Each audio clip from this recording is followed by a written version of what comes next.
দর্শক, চট্টগ্রামের হালি শহরে গ্যাস বিস্ফোরণের ঘটনায় একজনের মৃত্যু হয়েছে। দগ্ধ ৮ জনকে রাজধানীর জাতীয় বার্ন ইনস্টিটিউটে আনা হয়েছে। তাদের সবশেষ অবস্থা জানতে যুক্ত হব সহকর্মী শাহনুর ইসলামের সাথে। শাহনুর, ঠিক কি অবস্থা? বার্ন ইউনিটে আপনি রয়েছেন, ডাক্তার আসলে কি বলছে? তাদের শরীরের কত শতাংশ পুড়ে গিয়েছে বা কি অবস্থা শেষ জানতে চাই। চট্টগ্রামের হালি শহরে যে গ্যাস বিস্ফোরণের যে ঘটনা ঘটেছিল, সেই ঘটনায় সাখাওয়াত হোসেনের বড় ছেলে শাওন যে রয়েছে, তার বয়স ছিল 17 বছর। তার শরীরের 45% পুড়ে গিয়েছিল এবং তিনি আজকে সকাল 7টায় মারা গিয়েছেন। এবং আমরা এই মুহূর্তে রয়েছি জাতীয় বার্ন ইনস্টিটিউটে, এবং কিছুক্ষণ আগে দুর্যোগ ও ত্রাণ ব্যবস্থাপনার মন্ত্রী যিনি রয়েছেন তিনি এখানে এসেছেন এবং হাসপাতালে যিনি পরিচালক রয়েছে তার সাথে কথা বলছেন। গতকালকে সেহরির সময় একই পরিবারের 9 জন সদস্য গুরুতর আহত হয় গ্যাস বিস্ফোরণের মাধ্যমে, এবং তারপরেই তাদেরকে উন্নত চিকিৎসার জন্য ঢাকা মেডিকেল কলেজের যে বার্ন ইনস্টিটিউট অর্থাৎ জাতীয় বার্ন ইনস্টিটিউট যেটি রয়েছে সেখানে নিয়ে আসা হয়েছে।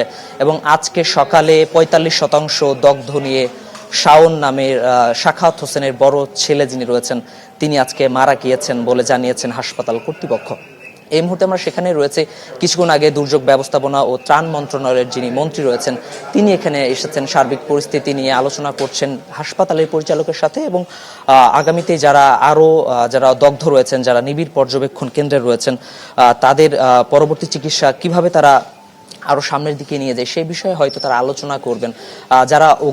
যারা গ্যাসে দগ্ধ হয়েছিলেন তাদের বেশিরভাগই 3 জন শতভাগই দগ্ধ বলা যায়, বাকিরা 20 থেকে 80% দগ্ধ হয়েছেন। এবং তারপরে উন্নত চিকিৎসার জন্য প্রথমে তাদেরকে নেওয়া হয় চট্টগ্রাম মেডিকেল কলেজ হাসপাতালের বার্ন ইনস্টিটিউটে, তারপরে উন্নত চিকিৎসার জন্য নিয়ে আসা হয় জাতীয় বার্ন ইনস্টিটিউটে। গতকালকে রানী নামে একজন মারা গিয়েছেন যার শতভাগ পুড়ে গিয়েছিল, এবং সাখাওয়াত হোসেন যিনি বাড়ির কর্তা রয়েছেন তারও শতভাগ পুড়ে গিয়েছে, এবং বাকি যে সদস্যগুলো রয়েছে পরিবারের তাদের 20 থেকে 80% দগ্ধ হয়েছে।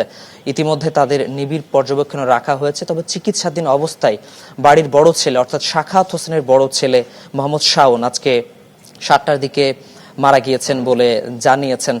তো মূলত এখানে এসেছেন দুর্যোগ ও ত্রাণ ব্যবস্থাপনার যিনি মন্ত্রী রয়েছেন তিনি এসেছেন।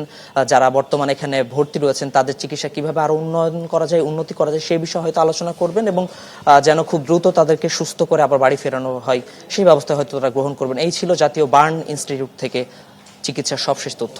তামান্না, অসংখ্য ধন্যবাদ আপনাকে আমাদের সঙ্গে যুক্ত হয়েছিলেন শাহনুর।